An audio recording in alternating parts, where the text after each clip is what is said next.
Hi folks, I think we are live. Let me just check my mic. I'm going to speak loud. So hopefully you can hear me and you can see me and there's not too much of a lag on this. My computer's a little bit slow today. It might be because I'm trying to integrate my slides. So you should be seeing lease options on one side and you should be seeing rent to rent on the other. So I've got several screens on at the moment. So let's see if this works. Questions come in, and it comes up actually occasionally, especially when I'm talking about this from the point of view of being creative with your strategy deals or strategies in property. Lease options, rent to rent, which is the best, what's the difference, how's it work, Dr. Rowe. I'm not going to do a whole lease option section here. I just want to spend a few minutes explaining the difference between the two so you understand them. And in answer to the question which one's the best, that will depend on ultimately what your outcome is you're trying to achieve and what's your long-term plan. Do you want to hold the property? Do you want to let it go? Several things to consider, and this is where your education is so important. Right, so I'm going to just clean my glasses. Although I can see the shape of the camera, I can't see any detail here. Right, so let's put this up on the screen, see if I can get this working for you. Right, hopefully you can see this, and I'm hoping that, yes, good, all right. So I'm gonna get my clicker going. Right, so let's talk about rent to rent. In principle, rent to rent is simply you acting as the person in between. You're brokering, the same way I'm in between two here. You're brokering a deal, but you're not looking to buy the property. When I say brokering the deal, you're kind of acting in between tenant and the landlord. So let's say, for example, old school landlord has a buy-to-let property in a northern town and he's renting it out, or she's renting it out, kind of tired of being a landlord, but also possibly the property's a little bit tired. They don't want to put any work into it and they're thinking of selling it, but actually right now maybe I'll keep on to it, I'll hold it. I haven't quite made a decision yet. Rent to rent's very good for this. So is a lease option, but rent to rent might be that from their perspective they just want to pass the property on to the children in the future, and you step in and you say, look, let's say you're getting 500 quid a month, I'll give you 450 a month. They haven't had a great deal of occupancy, and this is where you've got to ask the right questions, but in a nutshell what you're doing is you're giving them a guaranteed rent. Now you can set this up as a corporate type let.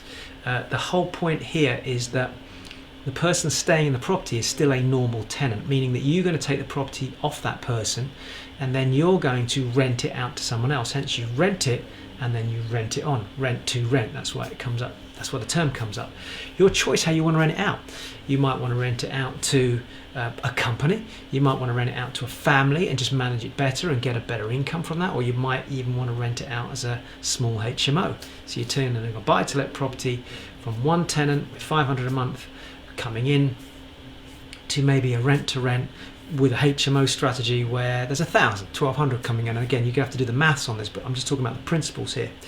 So when people talk about what is the difference between that and a lease options, which I'll come to in a moment, what we're doing here is we are renting the property out with a view to renting it on and not buying it in the future, right? So if I put the opposite to that, I'll come to this in a minute. So you're not purchasing it. So these are the three things. You're renting it out to someone else. You're not purchasing it in the future. You don't have a contract to purchase it in the future. In fact, if anything, it is set up basically like a normal AST to simplify it. Yes, it might be a corporate type let, but essentially you're still falling under the rules of assured short hold tenancy agreements, meaning that you're going to put tenants in there. They would have their own tenancy agreements. They don't have the intention to buy the property. They simply want to rent the property out. So going that way, rent to rent, you will be giving the keys back to the owner of the property. You have no right of ownership, and all you're really doing is you're just simply taking over, probably tidying the property up, especially if it's a bit tired, and paying the rent or a rent to the landlord, landlady, and you will be receiving an additional rent over here on top, and you keep the difference minus your management fees, minus your running costs. And again, this is where you have to learn this properly. All right, so when we look at this, people go, this is a brilliant strategy. Why doesn't everybody do it? Well, number one, you need to know how to manage properties properly. Number two, you need to be educated because you need to know the law and all the regulations, and there's a lot of them coming in now when it comes to property. This is why DIYers go, yeah, I'll give it a go, but it's not as simple as that. And it might be that you're dealing with a landlord that says, what's your experience, what's your background? And you go, well, I'm brand new to this, I thought I'd give it a go. As opposed to, you've got a history of doing this, you've got several land properties in the area. Well, actually, I've got 10 properties in the area already, and I'm now looking to work with landlords who maybe want to just have a bit of a break. I'll take the pain away from you. And that could be a 2-year, 5-year, 10-year contract. That's down to you, how you set it up. Now, on the opposite side is a lease option. A lease option, you have the right to buy the property. So in other words, this time I'm going and I'm shaking the hands of the gentleman or the lady and I'm saying, okay, you talked about this property and you're kind of tired of being a landlord and you've indicated you want to sell the property. Yes, okay, I will buy the property off you in 5 years' time or 10 years' time or 6 months' time, 12 months, 2 years, whatever. It's entirely up to you. And with this strategy, what we're doing is you have the right to buy and then you are going to give someone else the right to take the property in the future. So let's say, as an example, you're giving them now maybe only $350 a month because you're taking all the running costs. Management fees get stripped away because they're not actually having to rent the property out through a letting agent, council tax, all those things. You could choose to take all that away from the landlord and take the stress away by buying the property in the future and effectively looking after their mortgage payments. And this is where you have to speak to the lenders and it has to be done appropriately and legally as well. So you are officially becoming the tenant buyer. You have the right to buy the property and you could be the tenant, but in fact what you do is instead of you buying the property and being the tenant, you have the right to buy the property and you put another tenant in there that would really love to buy this property. And for that, they're going to pay more rent per month and you keep the net differential. So you might make £200 or £300 a month on that, but you never physically own it. Again, you're sort of brokering this deal.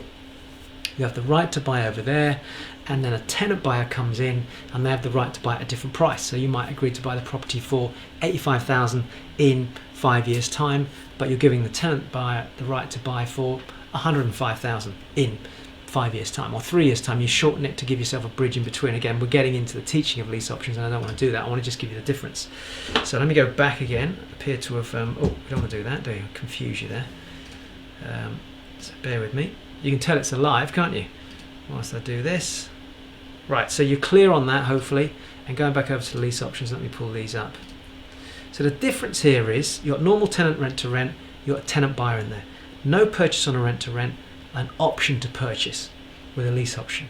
So actually you have the intention, if you choose to buy the property at the end. You don't have to, but that's getting into lease options as a strategy now. You need to go and learn this.